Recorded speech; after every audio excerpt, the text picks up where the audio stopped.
Hey, good morning, everyone. All right. Hey, good morning, everyone. It's DL Walker here and just getting the camera adjusted. I am today going to present to you some tests to do to test your sensory fitness. And the term sensory fitness is probably not familiar to most of you or any of you because I kind of made it up. Made it up when I was doing my fitness presentation because I said, wait a second here, sensory fitness is a incredibly overlooked aspect of fitness regimes, okay? Things that are contributing to your wellness, your well-being, your injury prevention, your pain relief, and certainly your resilience to trauma. So I felt that since that is the goal of the Correcticise for Life program, it needed to be incorporated. So today, I'm going to try to be brief because it's Sunday, and I thank you for taking time out of your weekend to watch us live. And for those of you who are watching it recorded, thank you for taking the time to take a look at this as well. So I'm going to go ahead and share my screen and get started. All right. Okay, so we are on May training number 5, which is sensory fitness tests. And again, I'm DL Walker. I am a licensed physical therapist with degrees in cardiac rehab, fitness, and exercise science, as well as physical therapy. For more information about myself and my programs, you can go to fixyouonline.com. There are some other trainings on Fix You Online TV and a Facebook group called Fix You Online. So feel free to reach out, comment, question, whatever's going on that you might want some additional information on, please do reach out to me, as well as placing any questions in the comments box on the Zoom call, or as well as the YouTube Live. So here we are. We're going to talk about the sensory fitness test. Now, don't get me wrong. There are tests for other aspects of sensation, like touch, and also hearing and vision tests, and there are official tests. These are kind of like at-home DIY tests to give you a sense of how you're doing overall. So again, I kind of adjusted some tests. I'm not going to make you walk a tightrope and play violin like this gentleman, but I thought that this picture really illustrated the importance of vision, also vestibular, which is multitasking, and obviously proprioception, where this individual, it's vastly important that he know where his body is in space. So these senses, when they diminish over time, they don't tend to be obvious. If we lose any of them at once, it is blatantly obvious, but like so many things that creep up on us, like weight gain, it's not apparent because it happens so slowly. And all of our sensory systems will decrease with age. It could be hormonal related. It could be disuse. And I choose to, we can't change or we can adjust some hormonal influences, but we certainly can change our training habits. And understanding that these things exist and that they can be trained is probably something that the majority of you are not aware of. So we're going to do some testing and then try to target some training. So the first tests that we're going to look at are vestibular tests. And again, there are official vestibular tests that can be done in a hospital-based setting. They tend to be very expensive. They tell us the what, but they don't tell us the why. And one of the reasons I am such a successful clinician is because I try to figure out the why behind the what. So we're going to be looking at some tests, and I want to figure out, well, what's the origin? What can I do, barring medication or surgery, that can improve what's going on with my vestibular system? Now, the challenge with the vestibular test is that eye movement is an indication of a deficit or a positive test. And eye movements in particular, something called nystagmus, which is kind of a quivering of the eye. Also a jumping of the eye when you're doing some of these activities are indications of positive tests that would not be apparent unless somebody is watching you. So you can certainly work with a partner on this, and obviously try to tune in as much as possible, because oftentimes if there is a difficulty doing something or it's a challenge, that is also a positive test. Eye tearing is another one. So the other thing is that many asymptomatic people will present with deficits because the vestibular system is not trained. And like I said, it is either compensated for when we're younger, or it decreases over time so that we're not aware of it until, you know, we go to that amusement park at the age of 50 and the thing, you know, that never made us nauseous, like the Ferris wheel or something like that, is having an effect on us. Those are little subtle symptoms, as well as some of the others that I put in the vestibular mini training, which was a few days ago. And please feel free to reference these trainings on YouTube. All right, so what we're going to talk about then is another story I wanted to mention here about asymptomatic people. So I was taking a class on vestibular and proprioception with regard to sports performance and injury prevention. Again, research is showing us that those two aspects are highly important with regard to protecting our joints, as well as the multitude of other things that I've mentioned. Well, this physical therapist who I took the class from worked with professional athletes, and he worked with a Hall of Famer tennis player at the height of his career. And he told us the story that when this individual stood on one foot and closed his eyes, he completely lost balance. Now, this is a professional, high level, ranked, you know, in the top 10 for a number of years in the world. And he lacked adequate or normal vestibular function. The reason being, he had an inner ear surgery, like many children do nowadays, where they corrected for, I think it was individuals who had multitude earaches, and they do a eustachian tube surgery. This individual actually had that surgery as a kid, but you know, in his career, he was young. And we can compensate for a lack of things, especially when they happen at early ages. So more than likely, his vision and his proprioception were heightened as a result of his vestibular deficits. And maybe, in fact, that helped him with regard to tennis. So kind of interesting to note that many asymptomatic, even high-level athletes can have deficits in these areas and will be compensated for. I often say that we become injured when we run out of compensations. That's when things become apparent, and that's usually when we go ahead and get an intervention. So moving on to the tests, here's that vestibular system on the right, and the different components that we talked about in the last class. So again, it would be ideal to have somebody observing eye movements. I guess you could probably also take your phone with a camera and record. And also, I had mentioned that many asymptomatic people will have these deficits. So here are some tests. Two of them we went through the other day. This one we did not. The first one is called the fixed gaze eye closure. And what you do is you focus on a point, and I'm going to focus on the camera directly in front of you, and you're focusing, and then you close your eyes. And what you want to note is if there's any sway.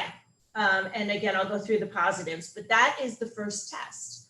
So focusing on an object and then closing your eyes. And again, I do feel an accommodation in my body. So with these tests, particularly if you don't have somebody watching you, it's really important to try to tune in. The second one is the 45-degree gaze with motion. So that's where we turn our body and then rotate our head.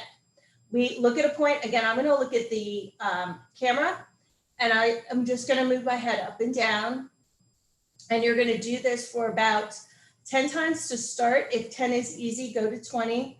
If 20 is easy, go to 30. And then you're going to go side to side.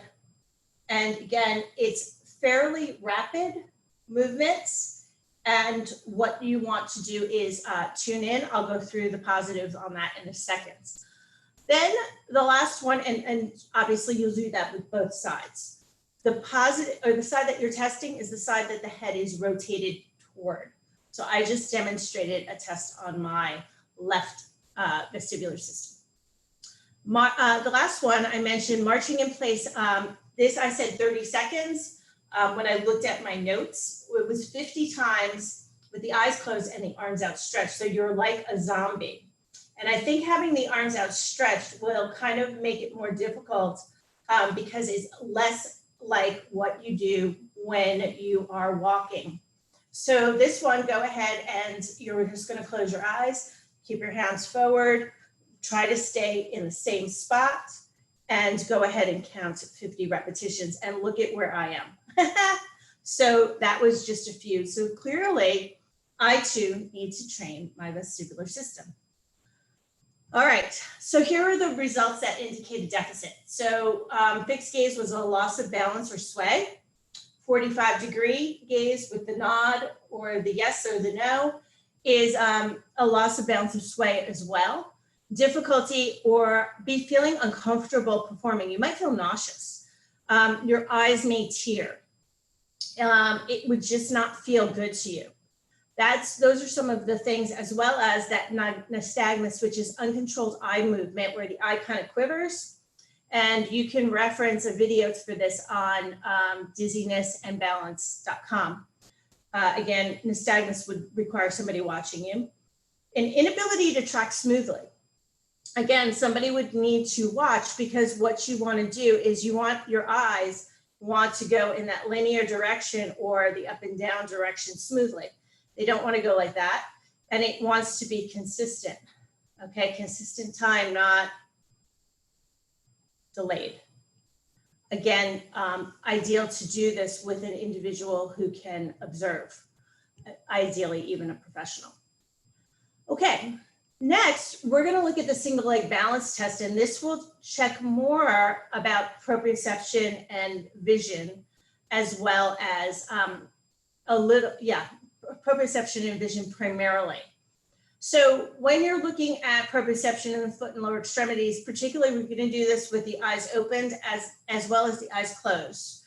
Do not do it with the eyes closed if you cannot maintain single leg balance for at least 5 seconds. The next thing is that the visual component for balance, when you're closing your eyes, it will indicate to you how much you rely on your vision with regard to balance. The foot, it also tests the foot and ankle core muscles and / alignment, because alignment dictates function. So your core muscles could be weakened from disuse, they could be weakened from injury, or they could be weakened from alignment. So the more steady you are on the foot, the less movement, the better. And then it also looks at hip strength and stability on the standing leg. So when you're standing and you lift the leg, your hips should maintain neutrality, meaning that it does not move, right? So you can actually put your hands on your pelvis, and I'll demonstrate that, and then go ahead and test. And if you're shifting or it drops, then that indicates a hip weakness on one side, and it would be the standing leg. So here are the instructions. It's important that you stand near a wall or a sturdy piece of furniture or in front of your bed. Keep your eyes open and keep your pelvis square. And it would be ideal to perform it in front of a mirror, because again, you want to keep that pelvis in alignment. When you keep your pelvis square, you're going to lift one foot off the floor, and the pelvis should not drop. The last thing to keep in mind is do not allow the standing foot to touch the other leg.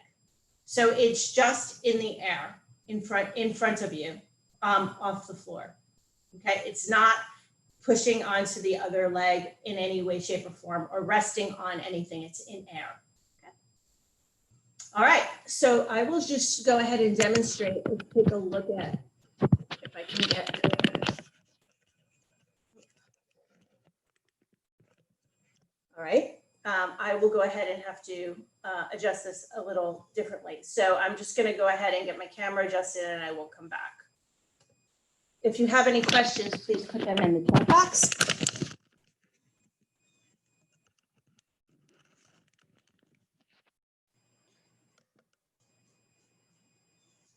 Okay. So here you can see my pelvis, okay? I can put my hands on my pelvis. And then what I want to do, I'm just going to bring this down a little bit more,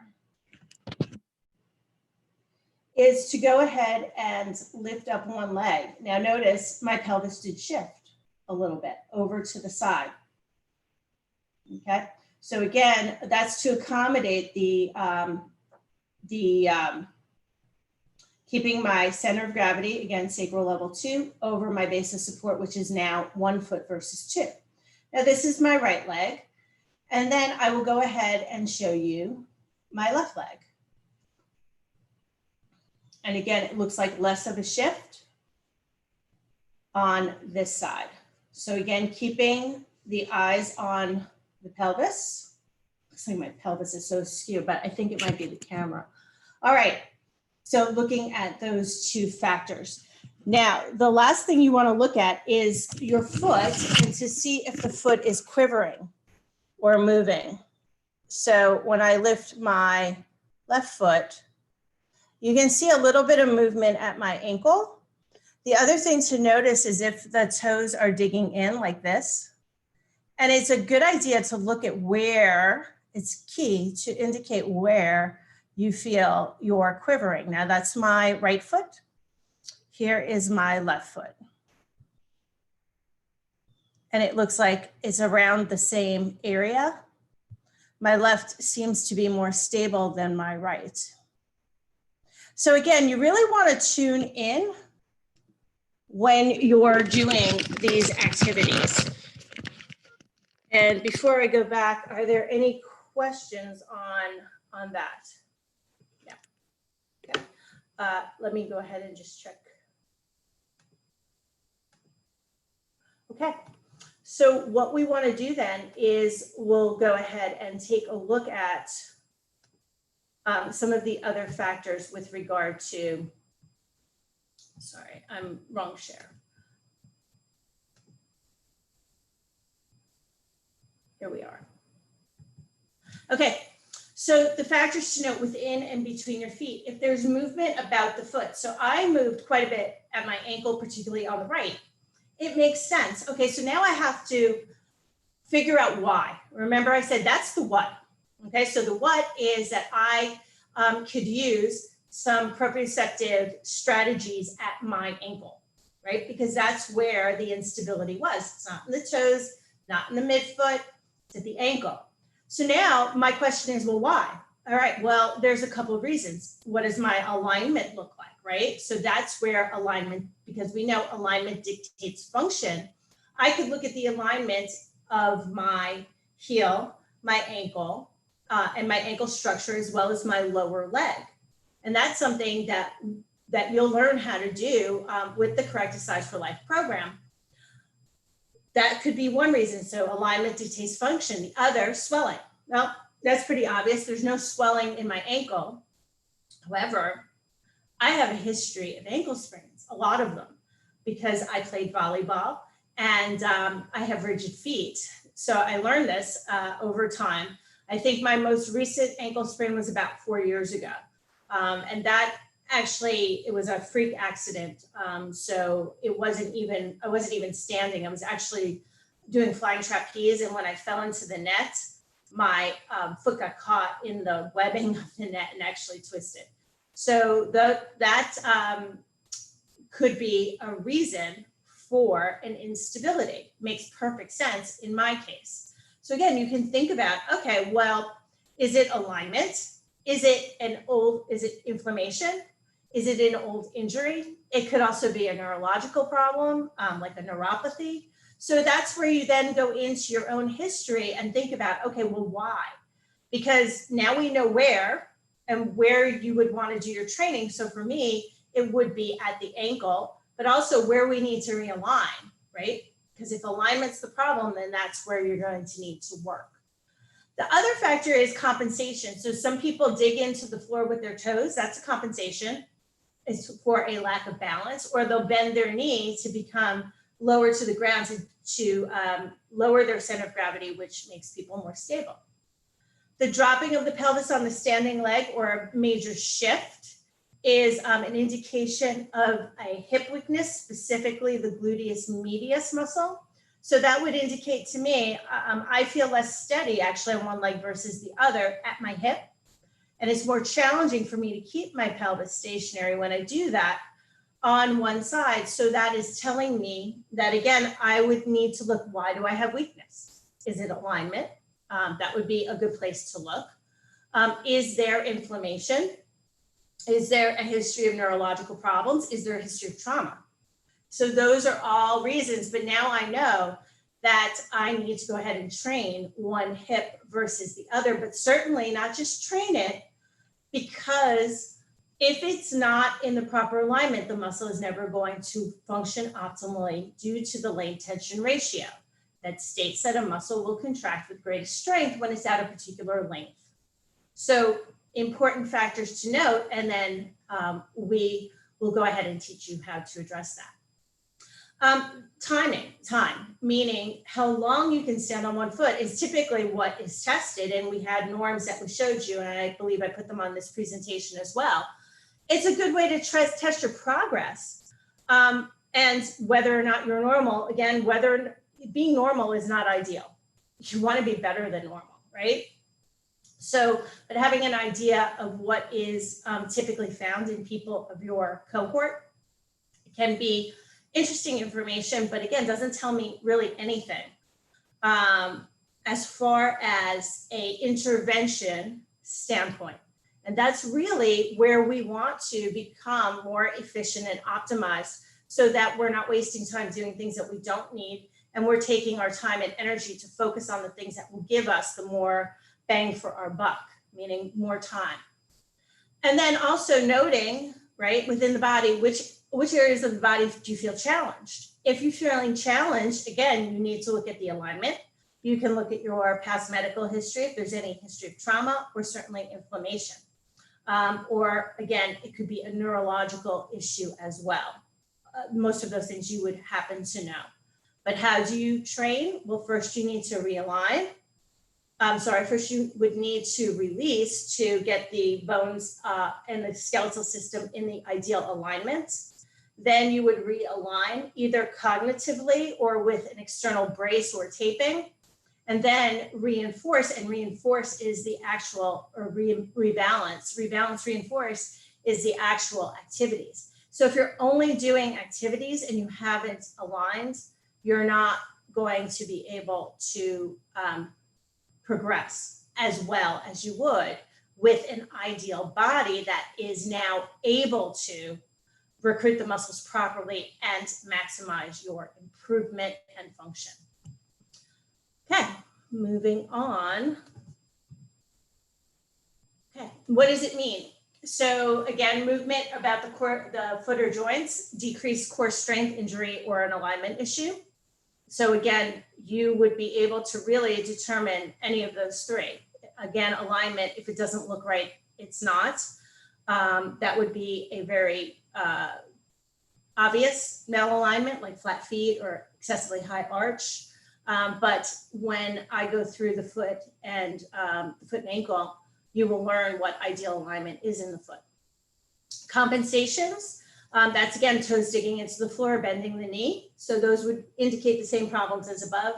Dropping the pelvis on the standing leg. Again, I mentioned hip weakness, which could be due to decreased core strength, injury, or alignment. Neurological would be included here as well. All of these would be appropriate for neurological. The time, again, good way to test your progress. And then in which areas do you feel challenged? Because it helps you target your training. Challenge means that, I always said that if an exercise is easy or an activity is easy, you're either doing it wrong or you don't need to do it. So there's a very thing. So as long as you're doing the activity properly, if you're not feeling challenged, then it's not something that you need to spend your time on. significantly, okay, or your focus. Okay. Everything should be trained so you don't lose it, but it would not necessarily be your focus to optimize function. All right, so we have the single leg balance test. I went through this the other day. I'm not going to spend more time on it, but it's here for you again.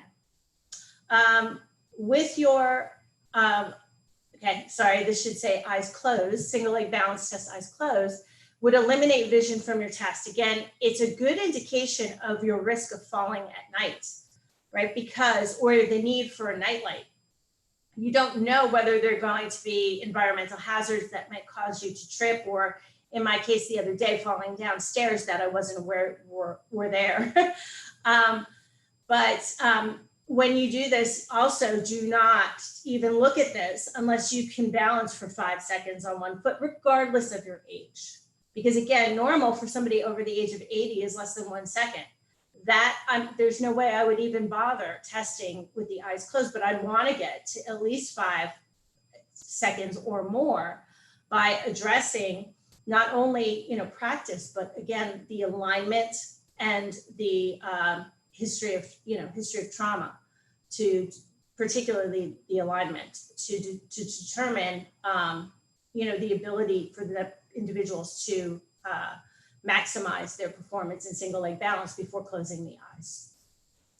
So in the Correcticise for Life program, I keep bringing this up, there are components for balanced vestibular and proprioceptive activities. So in the fitness routines, we have different balance routines that can be done in standing, sitting, and beginner or advanced. So again, depending on where you are.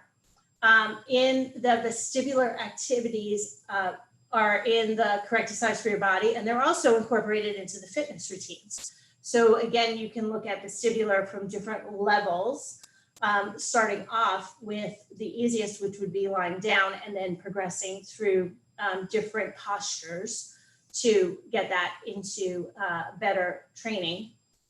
And obviously you want to be able to train and utilize your vestibular system in standing, because that's when it is going to be most functional in your daily life. And then lastly, proprioception activities are activities that are done that go ahead and stimulate the receptors in the muscles and the joints and the tendons when you're doing certain activities. And usually those are ones that require balance, or they take your eyes out of the equation.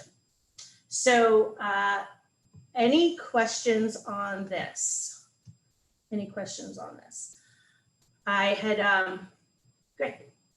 So with that, I will go ahead and wish you a great weekend, remainder of your weekend. And on tomorrow's class, I am going to start with the foot and go over the functions of the foot. It's obviously my bread and butter, my expertise, and an area that I'm really passionate about, because it is so important to the ability to balance, to function, to walk, to squat, to do the things that we need to do in our daily lives. So with that, I will go ahead and wish you a great rest of your weekend, and I will see you Monday at 5 p.m. Eastern Standard Time. Have a great night and a great day.